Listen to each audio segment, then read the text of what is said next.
called them leopards. A bishop in chains being carried west toward Rome.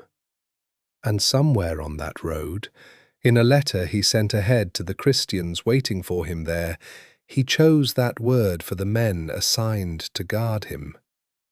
10 leopards. Not on the road, around him.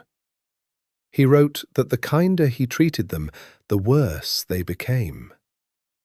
This is the voice the Church remembers. A prisoner, surrounded by soldiers, near the end of a journey he did not choose, describing his guards the way a man describes the animals at his back. The empire saw a prisoner. The churches saw a bishop in chains. Ignatius saw something stranger. He saw the road itself becoming a kind of arena. The leopards were already with him. The fight had already begun. So why would a man on his way to die spend what was left of his freedom turning his guards into a single vivid image, and then send that image ahead of himself to the very city where he expected to die? To answer, we have to follow the evidence carefully. Ignatius stands close to the New Testament world. He comes from Antioch, the city where Acts says the disciples were first called Christians. The Church would remember him in the same circle of apostolic memory that treasured Polycarp, and a later tradition even links him to the Apostle John. But that is exactly why we have to be careful. Not every famous detail about Ignatius is equally early. Not every apostolic memory carries the same weight. Not every courtroom scene belongs to the strongest layer of the story. What we do have are the letters, and in those letters the voice is still alive. Ignatius came from Antioch on the Orontes, one of the great cities of the Roman East. Antioch was not a quiet village on the edge of the map. It was a major Syrian metropolis, a city of roads, officials, merchants, temples, and public memory. The book of Acts says it was there that the disciples were first called Christians. So Ignatius did not come from nowhere. He came from a city where the Christian movement had already become visible enough to be named. By the time his story reaches us, he is remembered as bishop of that church, and he is remembered by a name he used for himself, Theophorus, the God-bearer. But the beginning of his arrest is not as clear as later stories make it sound. Later tradition gives us dramatic scenes. It imagines an imperial confrontation. It places Trajan himself in the room, questioning Ignatius face to face and sending him on to Rome. That can make for powerful storytelling. It is not the safest place to begin as historians. The earlier evidence does not give us a secure transcript from Antioch. It does not let us stand in the room and hear the charge read aloud.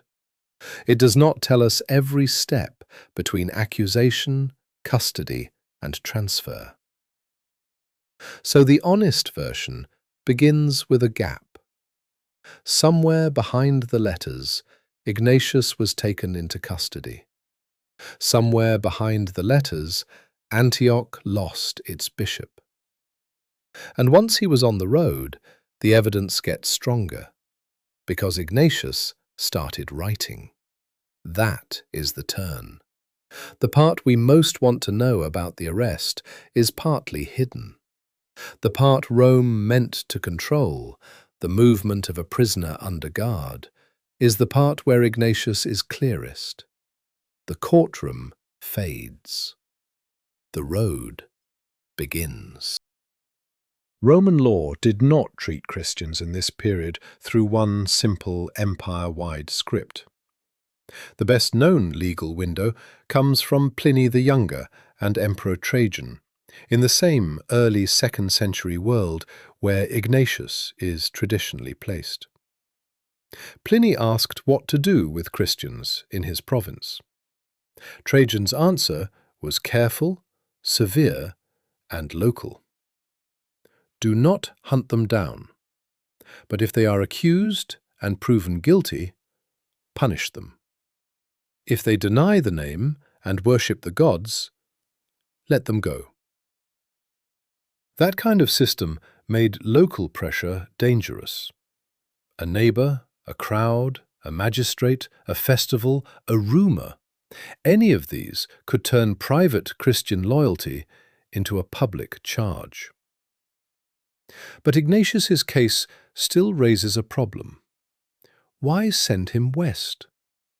Why move a non-citizen prisoner across that distance under military custody through cities where Christians could still reach him, when an execution closer to Antioch would have been simpler?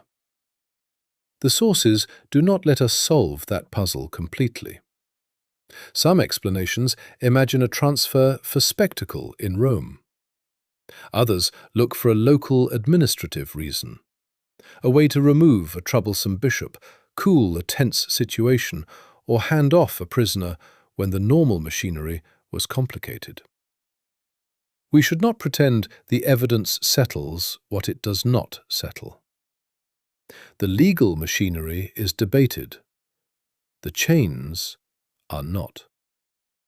The exact route is partly reconstructed. The letters are real evidence for what happened inside the journey. And that is where the story becomes stranger than a tidy trial scene. Because while Ignatius was guarded, he was not cut off. The road that should have silenced him became the road that carried his letters. If you wanted to erase a bishop's influence, chains would seem like a good beginning. Take him away from his church, put soldiers around him, move him from city to city, keep him under threat. With Ignatius, the opposite happened. His custody became a moving point of contact. Churches sent representatives, messengers came and went, letters were dictated, carried, copied, and remembered. The route is not equally clear at every point. Ignatius's own letters place him in Smyrna and later in Troas. They point toward movement through Asia Minor and onward toward Rome. Later tradition fills in much more, but the early evidence is more modest. Still, the shape of the thing is unmistakable. A prisoner is being carried west, and the churches are gathering around the movement. In Smyrna, Ignatius writes to the Ephesians, the Magnesians, the Trallians, and the Romans. At Troas, he writes to Philadelphia, to Smyrna, and to Polycarp. 7 letters. Not from a settled desk, not from a bishop's quiet study, but from custody, from interruption, from the pressure of a road he does not control. That is why the image of the 10 leopards matters. The guards are meant to restrict him, but they also carry him into contact with the very churches his letters will strengthen. Rome intends movement as punishment. Ignatius turns movement into witness.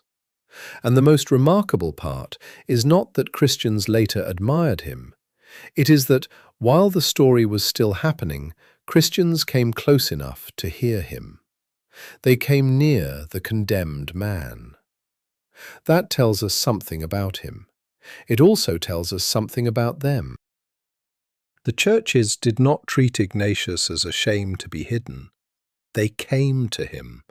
Delegations from nearby communities reached him along the way. Names and places move through the letters. Ephesus, Magnesia, Tralles, Smyrna, Philadelphia, Troas. Polycarp appears as Bishop of Smyrna, receiving a personal letter from Ignatius. This is not the picture of a solitary hero floating above the church. It is a network, messengers carrying scrolls, local churches sending elders, companions helping the letters move. Ignatius writes as a bishop, but he is also dependent on others. The Christian communities around him become part of the story, and that changes the meaning of his chains. If Ignatius were only trying to prove personal courage, the letters would feel smaller. But he is not only thinking about himself, he urges unity.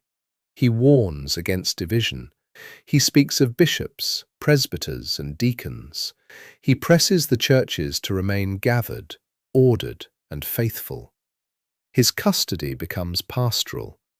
The empire has taken a bishop away from Antioch, and on the road, that bishop is still shepherding churches.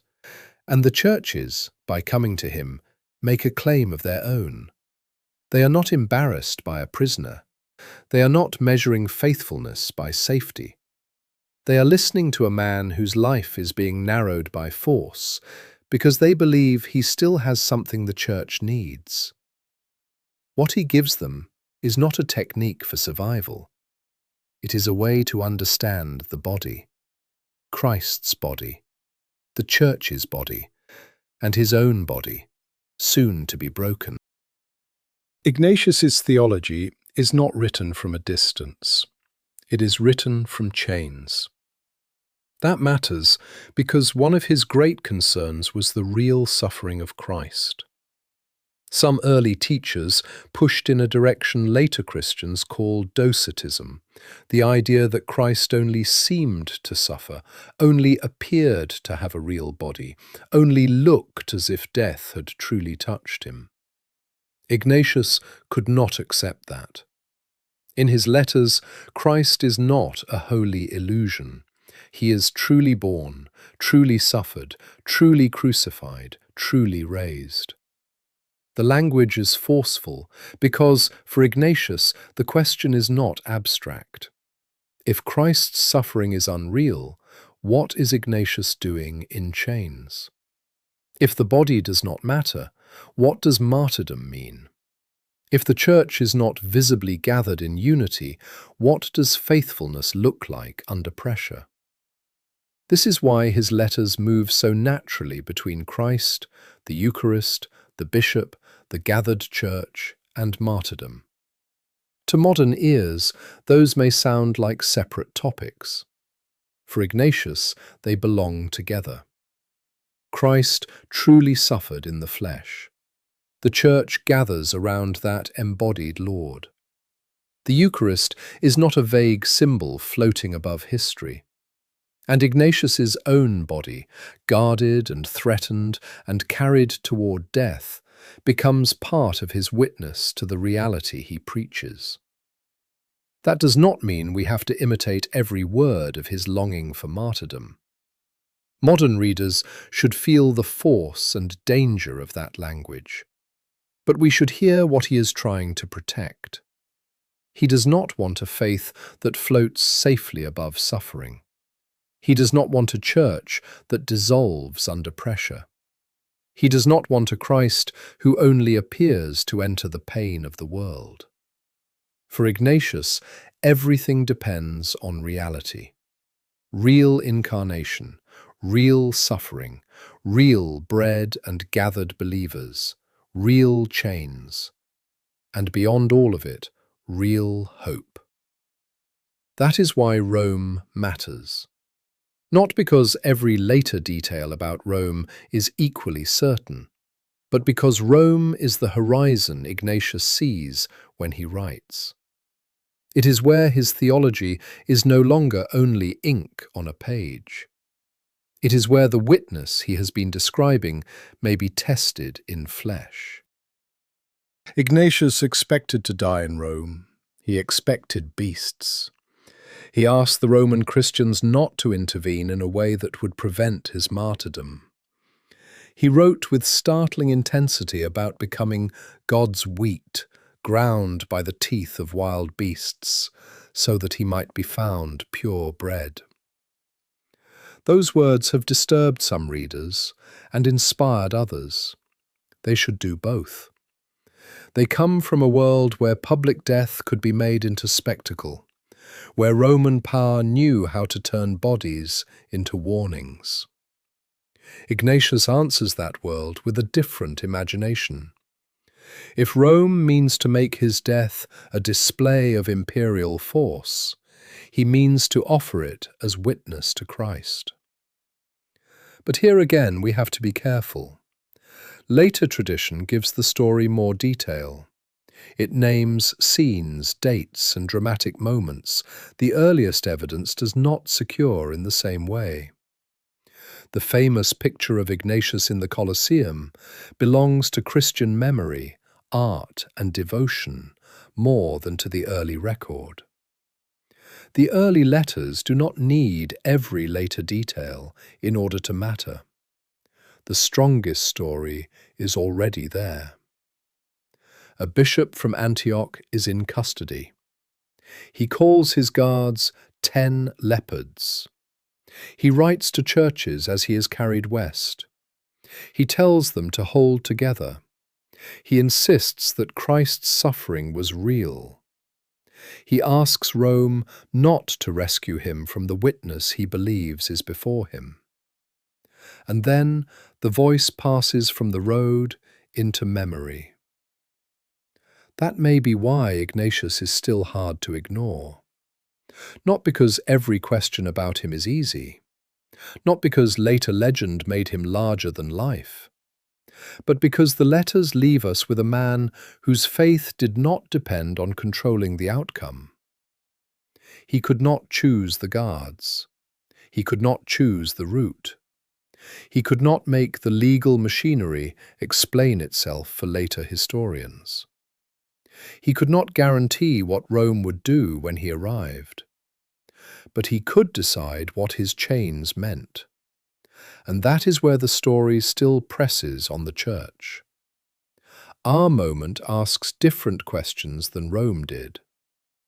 Most of us are not being carried under guard across an empire, but the pressure to measure faithfulness by comfort, safety, reputation, or control is not ancient. Ignatius does not give us a simple script to copy. He gives us a harder question. When the road narrows, when the outcome is not ours to command, when obedience costs more than we expected, what will our allegiance reveal? The leopards were supposed to make him smaller. Instead, they carried his witness down the road, and the Church kept the letters.